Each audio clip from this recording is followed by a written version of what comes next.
हाम्रो आह्वान हामी कसैको निजी स्वार्थपूर्तिका निमित्त होइन। मुलुकमा व्याप्त अशान्ति, अराजकता, निराशा र असन्तुष्टिबाट आम नेपालीलाई मुक्त गर्न नेपालको राजसंस्थाले जहिले पनि योगदान पुर्याउँदै आएको विदितै छ। वास्तवमा नेपाली जनतामा रहेको देशभक्तिपूर्ण भावना विश्वमै अनुकरणीय र अनुसरणीय छ। संसार धेरै अघि बढिसक्यो, तर हामी यो वा त्यो वादको चक्रव्यूहमा फँसेका छौँ। नेपाल आमालाई केन्द्रमा राखेर हाम्रा विचार बन्नुपर्छ, हाम्रा कदम चल्नुपर्छ।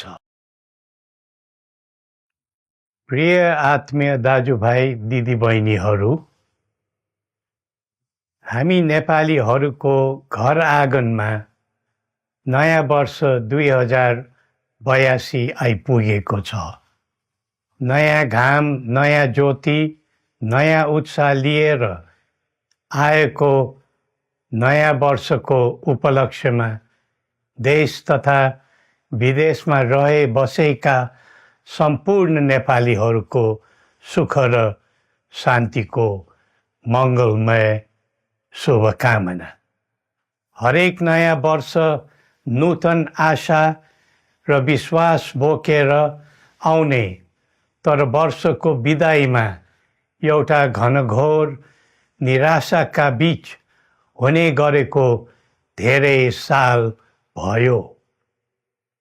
समाजका विभिन्न दल, वर्ग र जन समुदायले आफ्नो धारणा, आस्था तथा अभिव्यक्ति राख्न पाउनु प्रजातन्त्रको सुन्दर विशेषता हो। तर त्यस्तो धारणा र मान्यता प्रस्तुत गर्दा सबैले संयम अपनाउनु पर्दछ। केही दिन अघि जनप्रदर्शनमा जुन प्रकारको हिंसा, आगजनी, तोडफोड भयो, त्यसबाट जस प्रकारको मानवीय एवं भौतिक क्षति भयो, त्यो सुन्दा हामीलाई अत्यन्तै दुःख लाग्यो। नागरिक स्वतन्त्रता भन्दा ठुलो तन्त्र वा वाद हुँदैन। वास्तविक प्रजातन्त्र त्यहाँ हुन्छ जहाँ राम्रो, नराम्रो, जनगुनासो वा गुणगान सुन्ने परम्परा र संस्कार हुन्छ। नेपाली जनतामा देश र भविष्यलाई लिएर जुन खालको जागरुकता पैदा भएको छ, त्यसलाई हामीले सकारात्मक रूपमा लिएका छौँ। वास्तवमा नेपाली जनतामा रहेको देशभक्तिपूर्ण भावना विश्वमै अनुकरणीय र अनुसरणीय छ। देशलाई विद्यमान जटिलताबाट मुक्त गराई शान्त, स्थिर र समृद्ध मुलुक बनाउने जागरुकता जुन पैदा भएको छ, नयाँ वर्ष 2082 मा नेपाली जनताको चाहना अनुसारको परिणाम हासिल हुने विश्वास थपिएको छ। मुलुकमा व्याप्त अशान्ति, अराजकता, निराशा र असन्तुष्टिबाट आम नेपालीलाई मुक्त गर्न नेपालको राजसंस्थाले जहिले पनि योगदान पुर्याउँदै आएको विदितै छ। राष्ट्रियता र प्रजातन्त्रलाई मूल कार्य मान्दै जनभावना बमोजिम चल्ने बहुदलीय प्रजातन्त्र र संवैधानिक राजसंस्थाको परम्परामा हाम्रो मान्यता रही आएको छ। वर्तमानमा बदलिँदो जनचाहनाको पनि कदर गरी राज्य शक्तिको स्रोत जनता नै हुन् भन्ने मन्जुरी सदैव स्थापित हुनु पर्दछ। राष्ट्र निर्माता श्री 5 बरामहाराज धीराजको दिव्य उपदेशलाई नै अबको राज्य सत्ताको मूल मन्त्र सोच्नुमा के होला?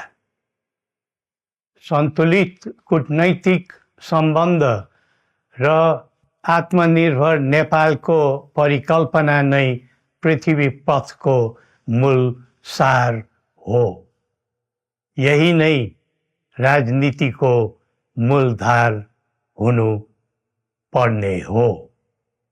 विश्वको बदलिँदो परिस्थितिलाई मनन गर्दै विश्वव्यापीकरण र स्वतन्त्र व्यापारका आधारहरूलाई चुनौतीको रूपमा लिँदै चरम आर्थिक मन्दी भोग्नु परिरहेको अहिलेको सन्दर्भमा नेपाल जस्ता विकासोन्मुख देशले आत्मनिर्भर अर्थतन्त्र निर्माणको कार्यमा अर्जुन दृष्टि लगाउनु पर्ने समय आएको छ।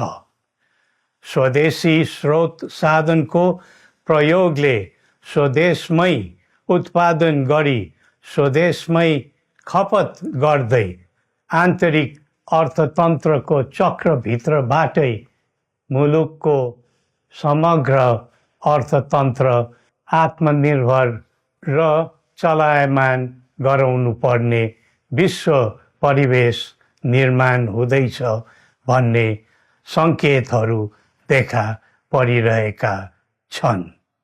विश्वकै उत्कृष्ट यो भूमिमा बाँच्न समेत गाह्रो हुने स्थिति पैदा भएपछि बढ्दो युवा पलायनलाई रोकी युवा शक्तिको श्रम र सिपलाई स्वदेशमै उच्च उपयोग गर्नु पर्दछ।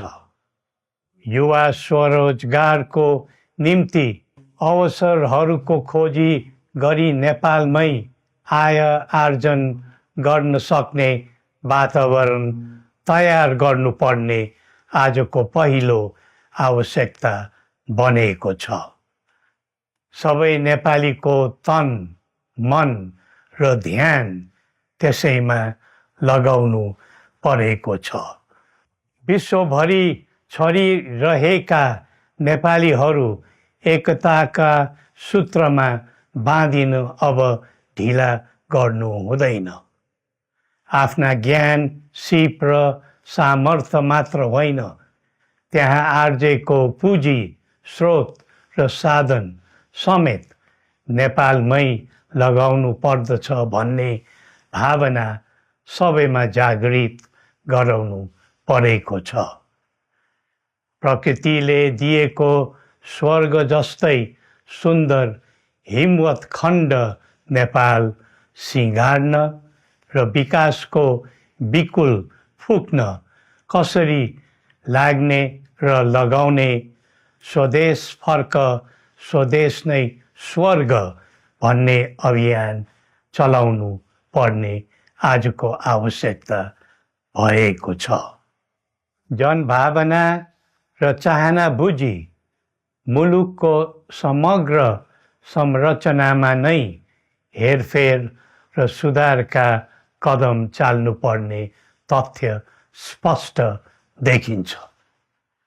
शिक्षा, स्वास्थ्य र दैनिक कामकाजका पद्धति र प्रणालीहरूमा आमूल परिवर्तन र सुधार गरी यिनको आधुनिकीकरण अनिवार्य भइसकेको छ। युग प्रविधिको हो, सावधानीपूर्वक उपयोग गर्नु सकेमा राष्ट्रको योगदानमा ठुलो टेवा पुग्न सक्नेछ। सुशासन र भ्रष्टाचार मुक्त प्रशासन मूल नारा हुनु पर्दछ। हामी अस्थिरता, अशान्ति, अराजकता, विपन्नता र भ्रष्टाचारको अन्त्य चाहन्छौँ। त्यसका निम्ति नेपाली जनताबाट हुने हरेक प्रयासहरूमा एकबद्धता रहनेछ। मुलुकको गिर्दो अर्थव्यवस्था, रुग्न हुँदै गएको औद्योगिक उत्पादन, बढ्दो राष्ट्रिय ऋण र बेरोजगारी, रक्षात्मक बन्दै गएको राष्ट्रियता, राष्ट्रिय एकता, सामाजिक सद्भाव, मौलिक धर्म, संस्कृति तथा जनस्तरमा बढेको निराशा, असन्तुष्टि हाम्रो चिन्ताको मूल विषय हो। नागरिक पलायनसँगै पुँजी पलायन, भ्रष्टाचार र व्यथिति देशले थाम्नै नसक्ने स्तरमा झाँगिएको छ। यो स्थितिमा नयाँ वर्षलाई उपलब्धिमूलक बनाउनु हामी सबै नेपालीको सामूहिक र एकताबद्ध प्रयास अपरिहार्य भएको छ। नेपाली बीच द्वन्द्व नहोस्, परस्पर अविश्वास र हिंसाको दुःखद मनोस्थिति नबनोस्, देशवासीहरू कुनै पनि नाम र न्युहुमा ध्रुवीकृत नबनुन् भन्नेतर्फ हामी सदैव सचेत र संवेदनशील छौँ। नेपालीको एकतामा नै नेपालको भविष्य निहित रहेको यथार्थलाई हामीले आत्मसात गरेका छौँ। सबैले यही वास्तविकतालाई आत्मबोध गर्नुपर्दछ भन्ने ठान्दछौँ।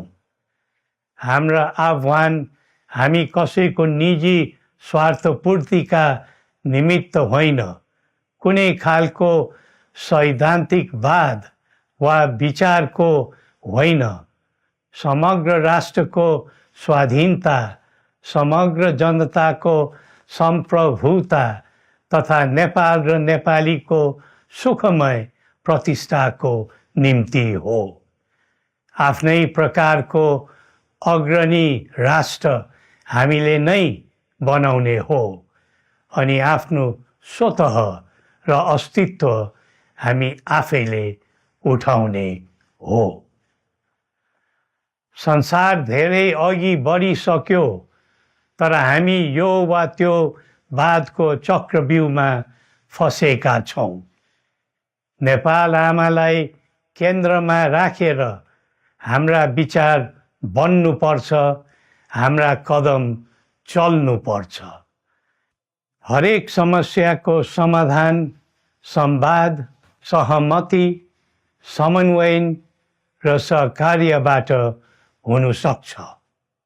आगामी वर्ष नेपाली इतिहासको स्मरणीय र सुनौलो सम्झना बन्नुपर्छ र बनाउनु सकिन्छ भन्ने विश्वास हामीले लिएका छौँ। नयाँ वर्षले नयाँ आशा, उमङ्ग र उत्साह ल्याओस् अनि नेपालीको सुनौलो भविष्यको सुनिश्चितता होस्। श्री पशुपतिनाथले हामी सबैको कल्याण गरून्। जय नेपाल।